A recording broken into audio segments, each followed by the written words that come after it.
Inter గురించి ఆయన ఆరోపణలు చేశారు. 70,000 మంది విద్యార్థులు పెరిగినాయి అధ్యక్ష. వాళ్ళ అధికారులు ఉన్నప్పుడు 12 లక్షల మంది విద్యార్థులు ప్రభుత్వ పాఠశాలలు దూరం అయ్యారు అధ్యక్ష. ఇవన్నీ ప్రశ్నించే హక్కు నాకు ఉంది అధ్యక్ష. ఆయన సింపుల్ గా వాకౌట్ చేసి పారిపోతున్నారు. రమ్మని చెప్పండి అధ్యక్ష. చిత్తశుద్ధి ఉందంటే చర్చించాలని, హౌస్ కి రమ్మని చెప్పాలని మీ తరఫున కోరుతున్నాను అధ్యక్ష.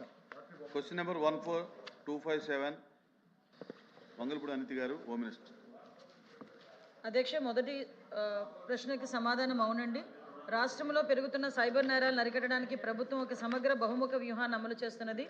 అందులో భాగంగా ప్రజలకు అవగాహన కల్పించడం, సత్వర సమర్థవంతమైన చర్యలు తీసుకోవడం, 1930 హెల్ప్ లైన్ ఏర్పాటు చేయటం, సామర్థ్య నిర్మాణానికి కూడా సైబర్ దర్యాప్తు, డిజిటల్ ఆధారాలు నిర్వహణ, ఫోరెన్సిక్ సాధనాలు ఇవన్నీ కూడా ప్రత్యేకంగా పోలీసులకు శిక్షణ కూడా అందించడం, అదేవిధంగా అధ్యక్ష మౌలిక సదుపాయాలు పటిష్టపరచడం, ఆ సైబర్ మోసాల నివారణ కేంద్రాలను కూడా ఏర్పాటు చేయడం జరిగింది అధ్యక్ష. అదేవిధంగా బి ప్రశ్నకి అవునండి, గత 2 సంవత్సరాలుగా ప్రభుత్వం డిజిటల్ అరెస్టులు సహా సైబర్ నేరాలకు నివారించడానికి విస్తృతమైన అవగాహన కార్యక్రమాలు చేపట్టింది. జిల్లా పోలీస్ సమన్వయంతో ఆంధ్రప్రదేశ్లో సిఐడి కింది కార్యక్రమాలు నిర్వహిస్తుంది అధ్యక్ష.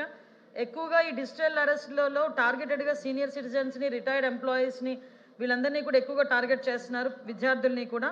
ఆ డిజిటల్ అరెస్ట్ మోసాలకు ప్రత్యేకంగా దృష్టి సారించి ఎన్జిఓలు, జిల్లా పోలీసులు, బ్యాంకుల సమన్వయంతో మేము అవగాహన కార్యక్రమాలు నిర్వహించడం జరుగుతోంది.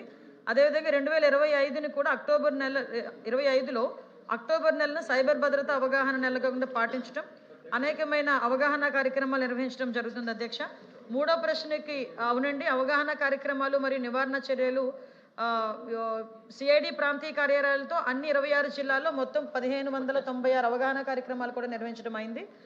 సైబర్ భద్రత అవగాహన అక్టోబర్లో 2025లో పాటించడం జరిగింది. అదే కాకుండా అధ్యక్ష, ప్రత్యేకంగా సైబర్ మోసాలను అరికట్టడానికి గవర్నమెంట్ కూడా చిత్తశుద్ధితో ఉండి ప్రతి జిల్లా హెడ్ క్వార్టర్లోని కూడా ఒక సైబర్ క్రైమ్ పోలీస్ స్టేషన్ ఏర్పాటు చేయడానికి కూడా నిర్ణయించడం జరిగింది అధ్యక్ష. అది అతి త్వరలోనే ఏర్పాటు చేస్తాం. ఆపర్చునిటీ అధ్యక్ష, ఆంధ్రప్రదేశ్లోని సైబర్ నేరాలు అనేవి గత కొన్ని సంవత్సరాల్లోని గణనీయంగా పెరిగిపోయాయి అధ్యక్ష. అది డిజిటల్ లావాదేవీలు, యూపీఐ, ఆన్లైన్ బ్యాంకింగ్ కానివ్వండి, లేకపోతే సోషల్ మీడియా వినియోగంలోని పెరగడం వల్ల దానికి చాలా మట్టుగా డిజిటల్ ప్లాట్ఫామ్స్లోని చాలా మట్టుగా సైబర్ నేరగాళ్ళు పెరిగాయి, అలాగే నేరాలు కూడా పెరిగాయి. ఆర్థిక నష్టాలు అనేవి చాలా ఎక్కువగా జరిగాయి అధ్యక్ష.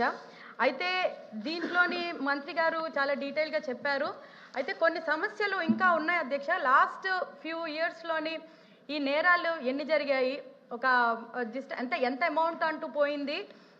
ప్రజలు ముఖ్యంగా సీనియర్ సిటిజన్స్ కానివ్వండి, లేకపోతే కొంచెం ఈ సాఫ్ట్వేర్లో పనిచేస్తున్న వాళ్ళకి చాలా ఎక్కువగా ఎఫెక్ట్ అవుతున్నారు అధ్యక్ష. ఎందుకంటే ఒక మెసేజ్ వచ్చింది అనుకోండి, అది ఓపెన్ చేయాలా వద్దా తెలియదు. కొంతమందికి సీనియర్ సిటిజన్స్కి టక్కన ఓపెన్ చేసేస్తారు, దానిలో టక్కన మొత్తం అంతా బ్యాంక్ క్లియర్ అయిపోతుంది.